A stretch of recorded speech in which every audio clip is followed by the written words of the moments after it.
2,500 years ago, in the royal city of Kapilavastu, at the foothills of the Himalayas, the palace hummed with celebration.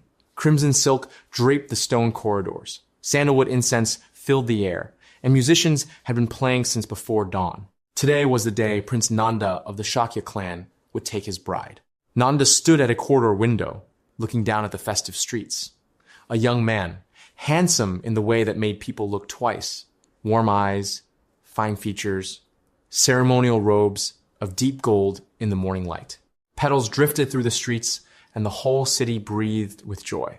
A beautiful voice reached him from behind. You have the face of a man walking into battle. Nanda turned. It was Janapada Kalyani, a woman who had not yet understood how beautiful she was, though everyone else already had. White jasmine in her dark hair, golden ornaments swaying along her slender figure. Nanda forgot how to speak. I'm nervous, he admitted. About the wedding? No. He looked at her for a long moment. Because I'm too happy. Something trembled in her eyes. She looked down and her face flushed red. To Nanda, she looked even more beautiful like that. His heart pounded. He felt he could do anything in the world for this woman. Outside, petals drifted, as if blessing their love. Then silence fell over the corridor. Courtiers bowed. At the far end of the hall, a figure appeared.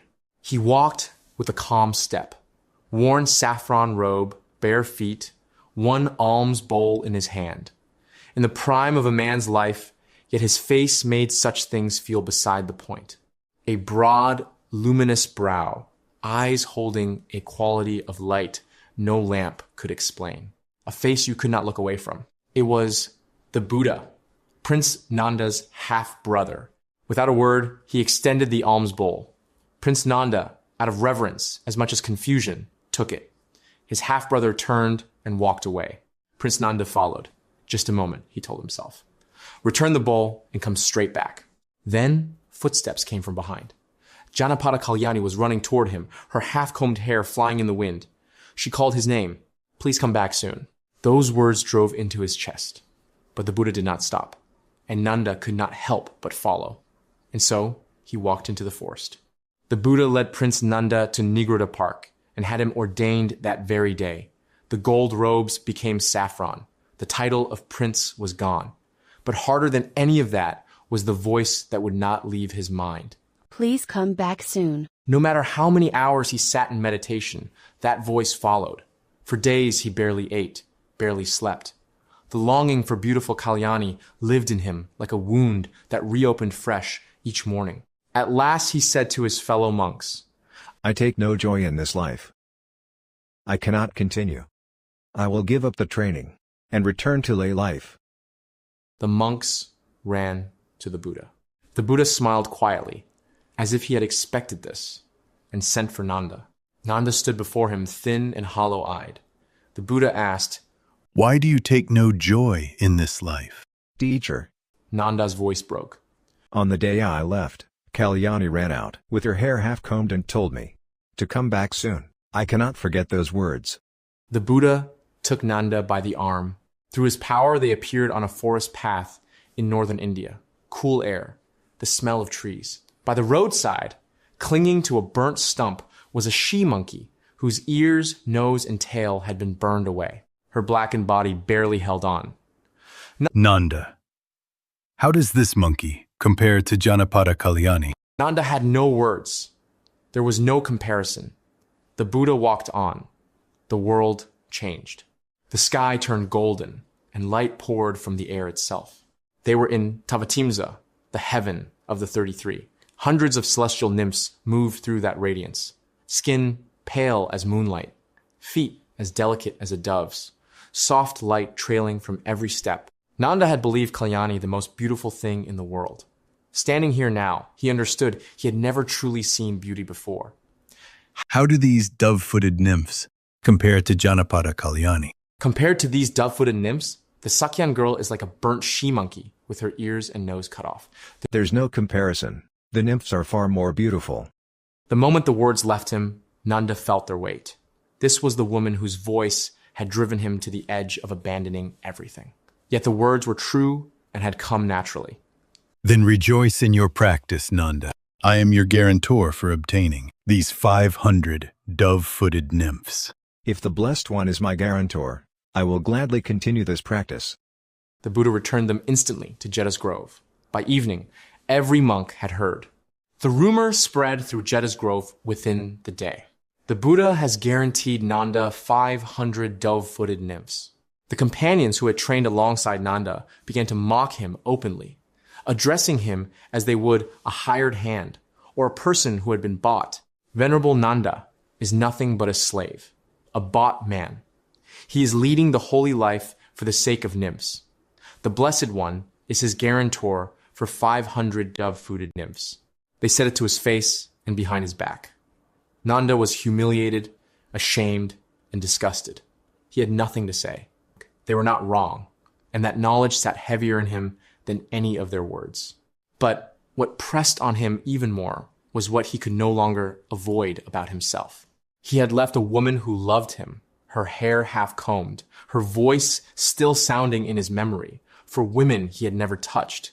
He had traded one desire for a larger desire. The vessel had changed, but the thirst was the same, always reaching for something larger, something more beautiful.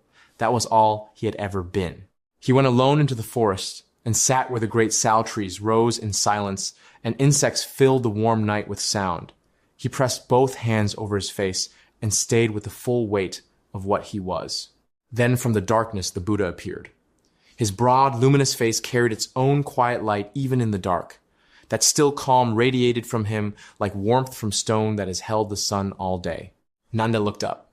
The Buddha spoke quietly.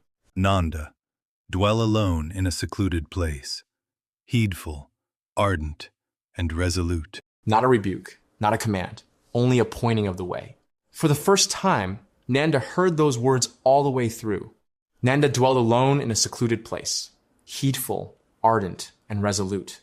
Not for the nymphs, not from fear of mockery. Something had cracked open in him that night, and he had decided to look honestly at himself. Mornings came slowly to the sal forest. Mist rising, birdsong one voice at a time. Nanda sat among the roots of an old tree and looked inward. Thoughts arrived without knocking, Kalyani's face running with her hair half combed, the radiant nymphs, the sound of monks laughing, shame, longing, pride. One by one they settled in. But this time he neither drove them away nor ran after them. He only watched. Desire rose and dissolved. Longing flared and cooled. One morning, a single drop of dew trembled at the tip of a leaf, clear and perfect in the first pale light. Beautiful, but he knew. Reach for it, and it breaks. He had spent his whole life reaching for water drops. And then, before long, Nanda attained liberation. He knew that rebirth was ended, the holy life fulfilled, the task done. There was nothing further for this world. Nanda had become an arahant.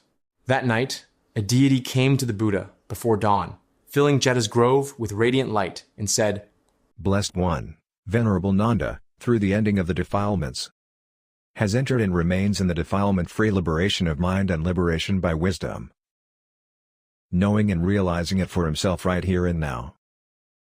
Within the Buddha, the same knowledge had already arisen. When the night had passed, Nanda went to the Buddha, bowed, and sat to one side.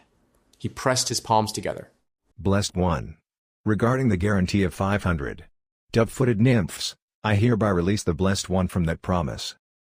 The Buddha said, Nanda, having comprehended your mind, with my own mind, I already knew. A deity also came and told me, Nanda, when your mind was released from defilements through non-clinging, I was at that same moment released from that promise. Nanda wept for the first time in his life. Not from grief, not from loss. Something that had bound him since birth had at last let go. And the Buddha spoke this inspired utterance. One who has crossed the mire of sensual desire, crushed the thorn of sensuality, and destroyed delusion, that monk is not troubled by pleasure or pain.